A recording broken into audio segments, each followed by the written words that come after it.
যে সকল ধান চাষি ভাইরা ইঁদুরের আক্রমণে ধানের জমিতে অতিষ্ঠিত হয়েছেন সে সকল ভাইদের সুপরামর্শ দেওয়ায় আমার একটা ভিডিও। এই যে দেখতে পাচ্ছেন ধানের জমি, এই ধানের জমিতে লম্বালম্বি বা আড়াআড়িভাবে এভাবে ফাড়ি দেওয়া আছে। অর্থাৎ এই ফাড়িটা দেওয়ার উদ্দেশ্য আপনি দুইটা উপকার পাবেন। একটা উপকার হচ্ছে এই ফাড়ি যে দিক দিয়ে দিচ্ছেন সেই দিক দিয়ে কিন্তু আপনি স্প্রে করতে পারতেছেন দুই সাইডে বা উপরে, এবং এই ঘন ঘন ফাড়ি দেওয়ার কারণে আপনার আলো বাতাস যুক্ত হবে।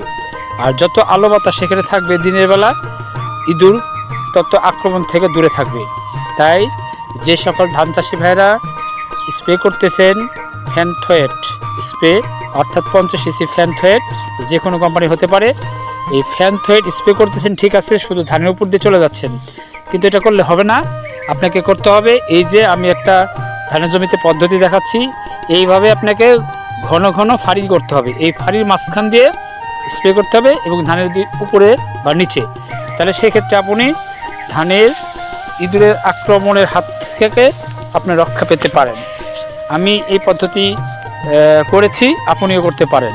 তো দেখতে পাচ্ছেন এই যে ধানের জমিতে আমি মোটামুটি এখানে মাঝখানে আরও আড়াআড়ি আছে, ঢোকা যাচ্ছে না। তো আপনাকে আমি আরেকটা ফাড়ি দেখাই, একটু ডিস্টেন্স একটু দূরত্ব রেখেছি।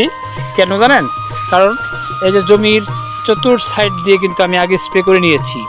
অর্থাৎ দেখতে পাচ্ছেন যে এটা ফাড়ি, ধান গাছের হাইটটা অনেক বড় এবং ঘন, সেজন্য ভিতরে ঢোকা যাচ্ছে না, ভিতরে ঢুকে আপনাদেরকে দেখাতে পারছি না। আগে চতুর সাইডে আপনাকে দিয়ে নিতে হবে স্প্রেটা, অর্থাৎ ফ্যানথয়েট 50 cc। এই ওষুধটা আপনাকে আগে জমির আইলের চতুর সাইড দিয়ে নিতে হবে, তারপর ধানের জমির মাঝখান দিয়ে এভাবে ফাড়ি করতে হবে।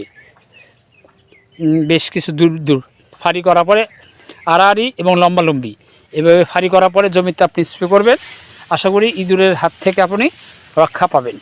তাই আমি উপকৃত হচ্ছি বা হব, আমার পরামর্শ দ্বারা যদি আপনি উপকৃত হন, এটাই আমার বড় পাওয়া, এটাই আমার লক্ষ্য। তাই দেখতে পাচ্ছেন, দেখেন আপনাকে আমি ফাড়ি সিস্টেমটা দেখাচ্ছি। আগে হাত দিয়ে ফাড়ি করে নেবেন। আর আপনি যদি এই ধানের জমিতে এখন ধান হয়ে গেছে, সেই জমিতে যদি আপনি মেশিন দিয়ে সরাসরি ঢুকতে যান তাহলে ধানের ক্ষতি হবে। তাই আগে হাত দিয়ে আপনাকে আগে ফাড়ি তৈরি করতে হবে, তাহলে আপনি সুন্দরভাবে স্প্রে করতে পারবেন। তো প্রিয় বন্ধুরা, ভালো থাকবেন। আসসালামু আলাইকুম।